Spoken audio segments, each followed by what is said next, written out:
This is a project that my Saturday class is working on that I think that we'll do. And, well, this is just it. But what I was going to say is that it's nice when you're going to do something, more extensive, that you do some kind of little test thing rather than get in the middle of it and don't like it and start over, and by then you're tired of it. I get burned out sometimes, especially doing the same thing with three classes. I get real burned out. I'm sick of chickens. Sorry. Okay. It's nothing personal. Okay. Chickens. So I had this, and I was just going to show Yes. this. I thought this would make a good project, and I know some of y'all have done the one flower before. But I had two things about this that I thought might be useful to some people. Number one, a lot of people want to put that tape around, which I hate because it's okay on little things. It doesn't cause much of a problem. But if you're working very wet or you're working very large, you get these buckles.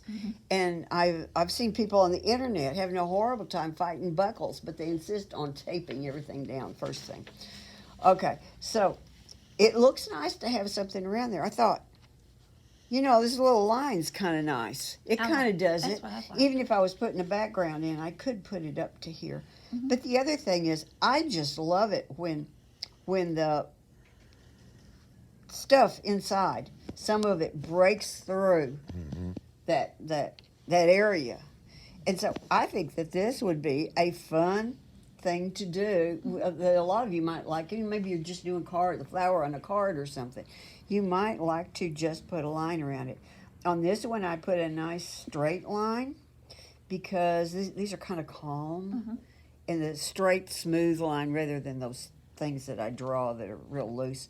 It just felt more correct. So what this is this flower is done with just three colors. There's a red, a blue, and a yellow. This one only has the red and the blue in it because I was going to put a little bit of yellow on it and let you watch the magic, because it kind of just lights up. We've got two colors here, and this is nicely sculpted. It's that her name is Julie Collins. It's from her book, and she does these beautifully sculpted pieces. But I was playing with a different way of working with color. And so I've got just the tiniest bit of Queen Gold. Okay, so here's the thing. When you just add little bits of yellow, and I don't even know if this is going to show up right on the video. Yep, it is. But is it good? So now you have a feeling of a little bit of green. And when you're working with yellow, because it's really, unless it's real strong in the case of Queen Gold, you can do that. But for the most part, yellow doesn't really carry shape. It's just more about color because it's so light. So when I just pop little bits of yellow in here, you see how your brain just goes, ah. Does your brain, did anybody's brain not go, ah? You wouldn't admit it. I don't have it turned on. I knew there's always someone. There's always someone. So, I want to pull a little bit into these petals, but I want to be kind of careful that I don't overdo it because it's supposed to. Well, it was originally supposed to be a white flower, but you can see how just this little bit of yellow, just all of a sudden the lights just come on and it's spring. Can you feel the spring in it? Yeah. A little yellow back here. I've got kind of a purple back there, and you would think maybe a purple, well, yellow and purple, or that's gunk, But when you're layering it, and you're layering with a bright, transparent color, Pretty. it just glows. See? Look at that. So, this is just a tiny amount of paint. I kind of skipped it around, and I didn't blend very carefully, because I didn't need to. I think that's a little too much right there. Well, I'll tell you what, it's got to have some somewhere. We'll just put it out here on the tip. So that's number one. Okay, so I thought we might do this, and what I thought I would do is find out what a proper frame size was, because I know they do some long whatever frames, and maybe design this or something close to it. I think that's just a bit. See, that's the other thing. The yellow looks a little too much to me in a place or two, but when it's dry, it's going to be weaker. The other thing is, I think I need a little bit more depth right here. And rather than adding a brown, I'll just add more blue and more red and more yellow and build it up. But I'm not going to go and put brown in. Even this is just those three colors. Okay, I'll hand that to you. So there's that. There's this as a potential upcoming project. And so I didn't mean to do all flowers. So then some of you latched onto this. Yes. This isn't a flower. It's a leaf. That's leaves. That's a Rex begonia, which I have not yet killed. And I'm very proud. I'm very proud. They don't last long for some people. So this is a cactus flower. Can you tell it's supposed to be cactus? You can't even notice it's cactus. Okay. So this is the water soluble graphite. If y'all like this, you want to do this, then I'll put that on our list. Kisses. I was thinking Well, don't do that. You put it on the list, we'll never do it. well, we don't have a list on the wall, so this is just lessons I've already got ahead. But I was going to do a little bit of a drawing of buildings in pencil back here, or something. It needs a little something else, or it needs to be cropped in. I haven't decided. So, Pretty. okay, thank you. So here, now back to Chicken World. Okay. So here's our chickens. Here's the piece we're working with, which, by the way, this is my favorite start on the chicken. This is my favorite start. So a lot of you have done the heads, because I mentioned if you wanted to keep working on it, that you could detail in the heads. Yeah, that's my favorite start. Gee, okay, what am I going to do with it? I don't know. Okay. Oh, let me talk about one other thing. I need a scrap. Let me have that the flowers that I just painted on. No, the one I just okay, because assuming that's dry enough, I'm not going to paint on the back of this because I'm going to keep this. So when one thing that you might want to do is have a scrap and just practice a little bit. So we're still using Cerelia, Burnt Scarlet, and Queen Gold? I'm doing that on everything. Pretty soon you just need to come in here with 3 colors. That's all I brought. Pretty much. I'm making a dark here, so I'm using ultramarine here. And you could even use black. I've actually got a tube of black with me that I was carrying around because I was going to use it on these, and then I never did. But what I'm going to suggest is that you could practice that tail, for instance, or just some of these kinds of strokes, because a lot of you simply don't have enough time on with your brush, and just practicing some strokes would be good. So see how you can just, and I've got a little dry brush there. Maybe you want dry brush or maybe you don't. You can decide. So you could slow it down too, and then you won't get so much of that. See, but you can see how, and then I'm going ahead and piling more on, and I'm losing a lot of what I did. But the thing is that I've got some nice areas there. What I did with this one is I came back with some white ink and some cerulean probably, or something. I don't know what it was. Okay, but just practicing making these kinds of strokes. You've got these some other areas on your chicken. Let me remind you of these, because this is what we're getting down to. Is you've got some areas that simply need, particularly on the rooster. He's got a lot of long, skinny feathers. Okay, so what really makes the feather look like the feather, or the direction of the feather, is really what's left in the way of white spaces in between here. That's as important or more important than the actual strokes. When you're trying to make actual strokes to make something, then people tend to, as the stroke becomes important to you, they kind of get separated and they kind of get Big. boring.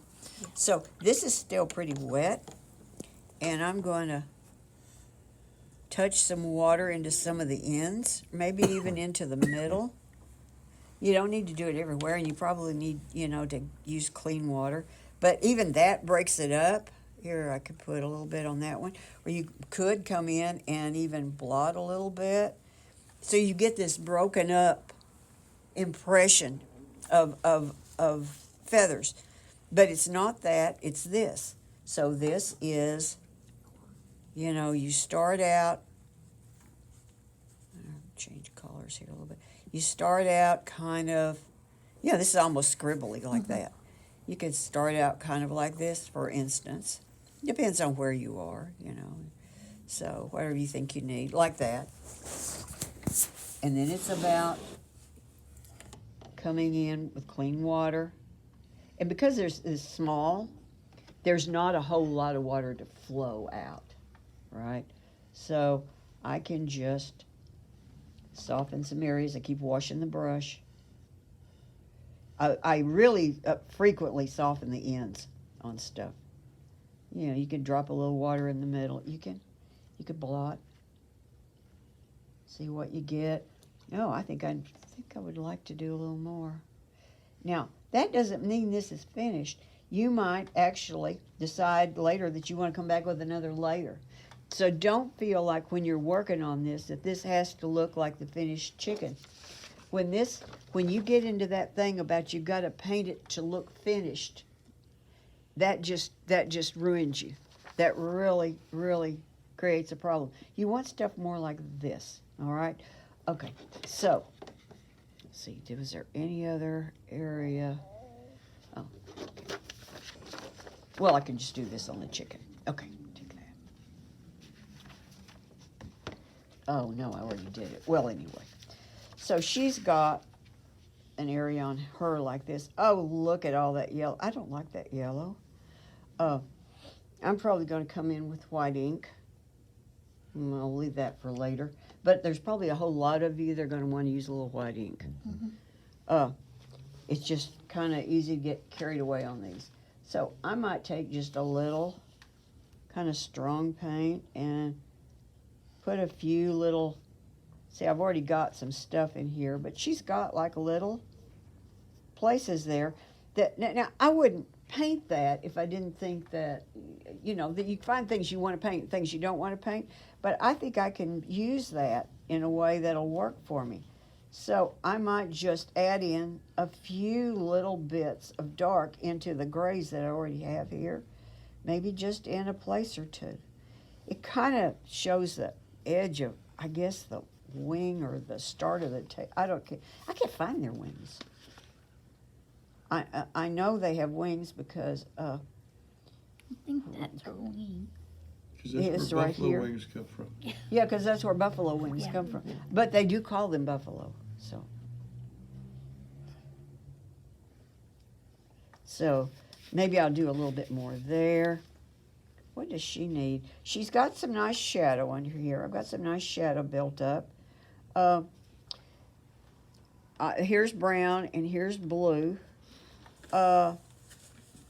So I've got to decide, is this shadow going to be darker than the background or lighter? Because right now they're about the same value.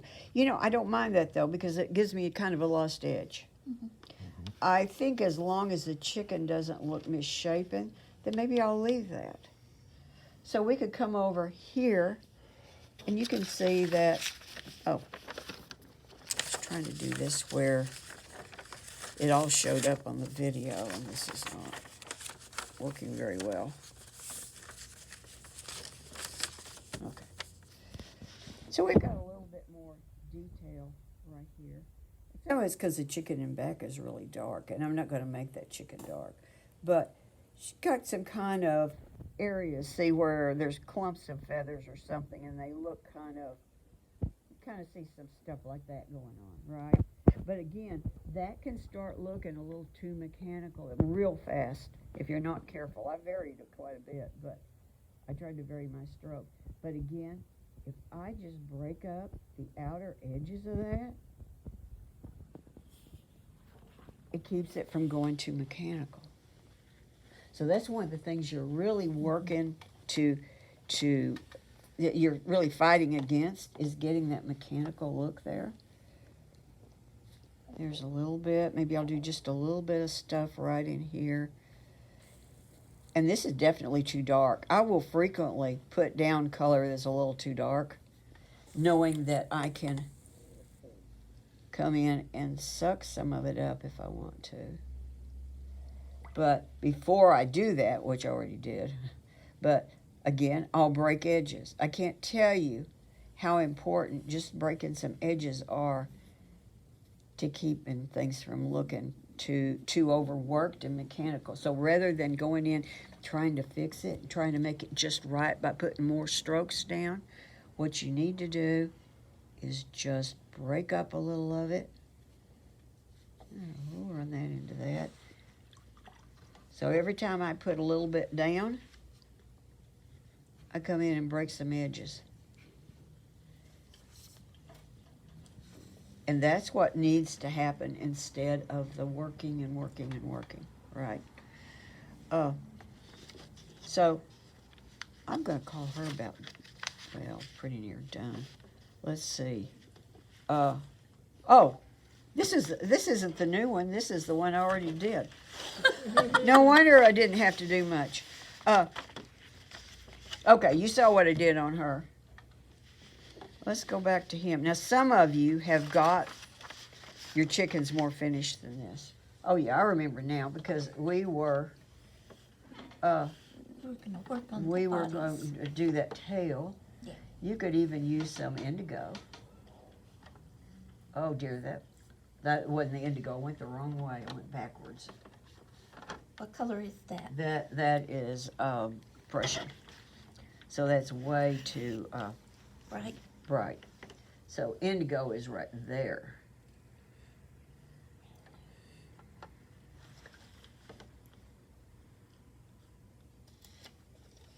Okay. So I want indigo, and I better put something into it, because, and I could do that and then put black on top of it, you know. So you have those choices. What you don't want to do, okay, let's just use the black, because I haven't on the others, but let's just use the black because I need to talk about black. Okay, Which black have you got now? I'm cracking. Okay. Okay, any black.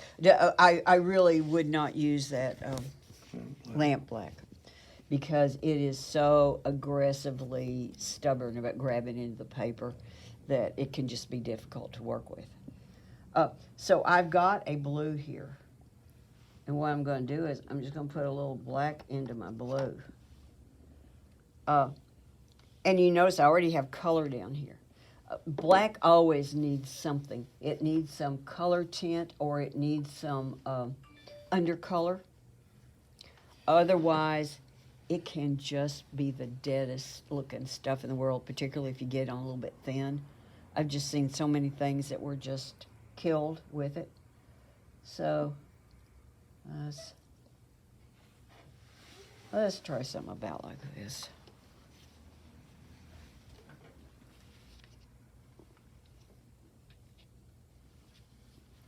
So you can see the blue in there. But I've got a pretty strong dark. He's got a highlight on his tail. I have not had any interest in showing that highlight. I just don't feel like it did anything for the picture. So, okay, we'll just come down this way. And you could, you know, I like to keep my picture turned the same way as what I'm working, but I kind of know where I'm going with this. So I'm just going to do this because I can do a freer stroke. And I want, you know, just might just pull a few like little thingies down there. And maybe I'll leave my openings. They're still not enough to look right. I'll still have to come in and probably add some cerulean or some cerulean in white. But you can see what I've got there. Now I'm going to save this mixture because we're going to need it. We're going to need it for, why I folded that like that, it didn't work out. We're going to need some for some darks right in here. But I'm going to go ahead and, let's see, that's Which red is that? that's Quinn Burnt Scarlet. Oh, okay. Okay. So again, I might actually want to, change the direction of my hand. Maybe not. Let's see. Maybe I can start from this way. And I've got the heel of my hand down here. A lot of times people try to do everything like this because they don't, but you're not oil painting. You can. I recommend putting a tissue down in case there's, any oils or hand cream on. But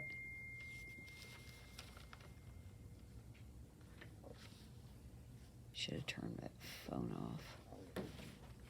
So this is a little darker down here. And then we get into this lighter area, which this actually isn't too bad. And I really like that bit of dry brush I had there, which makes no sense on the chicken whatsoever, but I like it. And so this is art, and if you like it, find a way to keep it. Sometimes a painting just doesn't work. I mean, you'll have a favorite place. I've had this happen a lot, and I have a favorite place, and it just doesn't work in the painting as a whole, and I have to take it out. It makes me really sad. So I think I'm just going to go like that. Then this area down in here is a lot darker, so maybe I'll put a little of this. I'll just put a little of that blue black into that. And so again, if you've got a soft brush with a decent point, but it helps if it's a soft brush. If you got a really stiff brush, you're not going to get the feathery looking strokes. So this is one of these things that these little brushes are lovely for too. So, and the other thing is you just follow the direction that the chicken's feathers are going. Unless you make some strokes you like, and So I like that right there. Now, I didn't wet these down. I didn't think these really needed wetting down, and partly it's because it's on top of an already existing area. There's a lot down there already, and I've got some dry brush in there, so I didn't need to tip these off. But I think these are going over that lighter area, and maybe I think I waited too long because I was working with a little bit drier paint. I want this edge down here. All right. So that's the major thing I've got to show. This area right here, well, let's do the same thing. That just adding a little bit of my blue black into my red. And this area, you can see I've already got a lot of tint down here. So now all we're going to do is we're just going to create a little bit of feather on top of it, but it has this richness because this stuff is under it. So in a place like this, you really don't need to bleed out edges. It's just not needed. Okay, so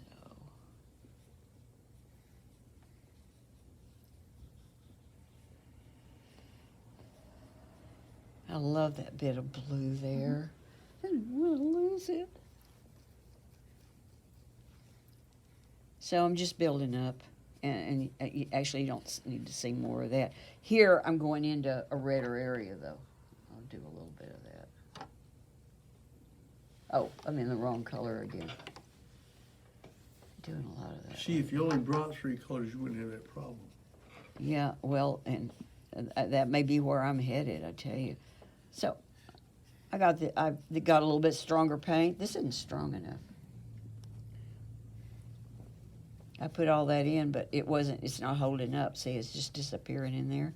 So let's come back and get a little. Now this stands out enough from the background that I do need to soften break the edges. So let's do that. Hope I didn't slush paint on anybody. Okay.